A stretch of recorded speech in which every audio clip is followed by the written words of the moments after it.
Hello friends, इस video में हम बात करेंगे जीएसटीआर 2A वर्सेस 3B के जो मिसमैच के लिए एक सर्कुलर इशू हुआ था 183/15/2022।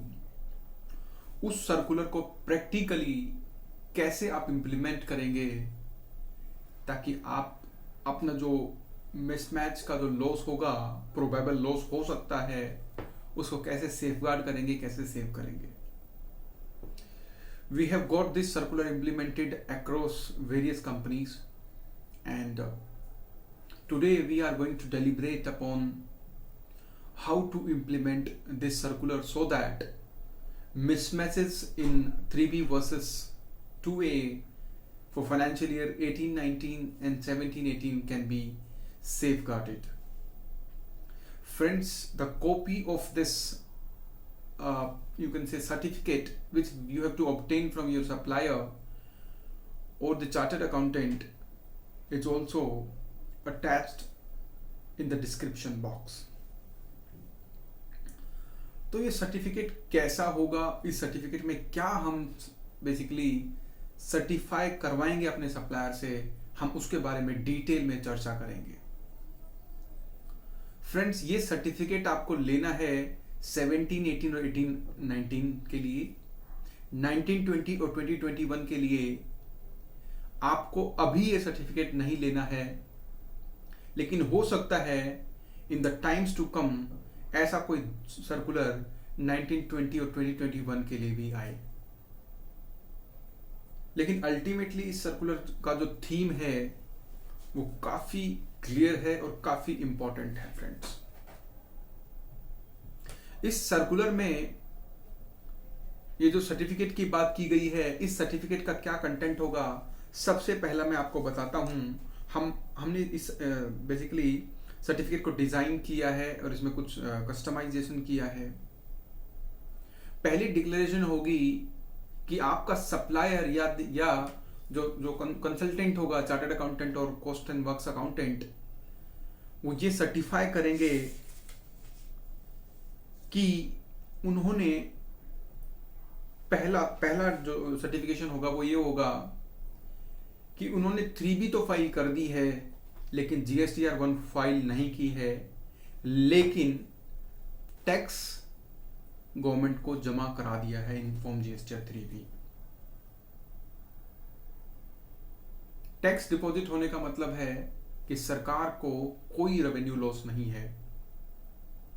3B से टैक्स पे होता है, R1 फाइल नहीं करी, लेकिन ये इंश्योर करना पड़ेगा, ये आपको डिक्लेयर करना पड़ेगा कि आपने 3B फाइल कर दी है और टैक्स पे कर दिया है और आपने सप्लाई मुझे की है।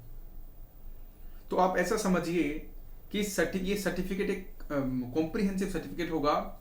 आपका जो सप्लायर है, जैसा उसका कंटेंट होगा या जैसा उसका डिफॉल्ट होगा या जैसी उसकी डिक्लेरेशन होगी, वो उन क्लोजेस को ही उसमें एक्टिवेट करेगा, यानी उसको ही रखेगा, बाकी को डिलीट कर देगा या फिर उनको क्रॉस कर देगा। तो पहला मैंने बताया इंस्टेंस कि आपने 3B फाइल कर दी है, मुझे सप्लाई की है, आपने टैक्स जमा करा दिया सरकार को, लेकिन आपने R1 फाइल नहीं की और due to non filing of R1 आपके मिसमैचेस आ रहे हैं। दूसरा इंस्टेंस होगा फ्रेंड्स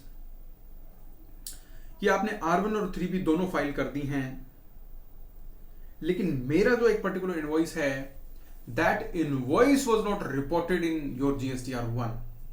इसको ऐसे समझें कि आपने दोनों रिटर्न फाइल कर दी, 3B में आपने टैक्स जमा करा दिया है, आपने टैक्स की पेमेंट कर दी है, मुझे सप्लाई की है, आपने रिटर्न्स फाइल कर दिए, लेकिन due to some inadvertent mistake my invoice could not be reported in your R1।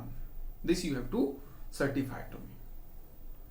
दो बातें हमने कर ली, अब तीसरी बात करते हैं।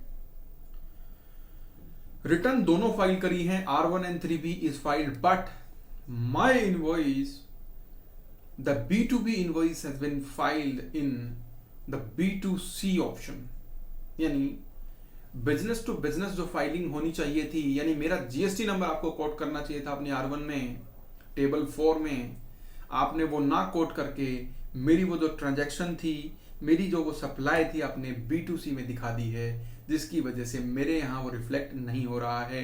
लेकिन आपने टैक्स जमा करा दिया है, 3B फाइल कर दी है। ये तीसरी डिक्लेरेशन आपको देनी है अगर आपके ऊपर लगती है। अब बात करते हैं फोर्थ डिक्लेरेशन की।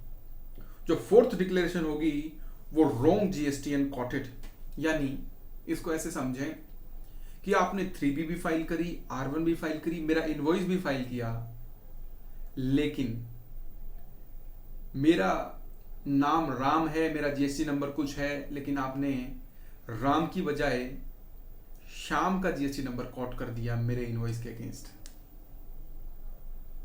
तो इस केस में फैक्चुअली आपने टैक्स जमा करा दिया, सरकार को कोई रेवेन्यू लॉस नहीं है, लेकिन आपने मिस्टेक कर दी है, और उस मिस्टेक को ठीक करने के लिए आप मुझे सर्टिफिकेट दे दीजिए ताकि मैं अपनी अथॉरिटीज को स्क्रूटनी या शोकॉज के टाइम प्रोड्यूस कर सकूं। तो फ्रेंड्स, ये 4 बातें हैं, आपको हैंडी ये टेम्पलेट मिल जाएगा जो इसके डिस्क्रिप्शन बॉक्स में अटैच्ड है। और जो फोर्थ इंस्टेंस है उसको ऑनरेबल झारखंड हाईकोर्ट की एक काफी जजमेंट आई थी, सेलिब्रेटेड जजमेंट थी, in the case of Mahalakshmi infra contracts limited versus GST council. इस जजमेंट की कॉपी भी मैं एनक्लोज कर देता हूं, जिसका रिट पिटीशन नंबर है 2478/2021। ये प्रोनाउंस हुई थी अक्टूबर 18, 2022 में। तो फ्रेंड्स, आई होप आपको ये वीडियो पसंद आया होगा। Thank you so much for watching this. Have a nice day.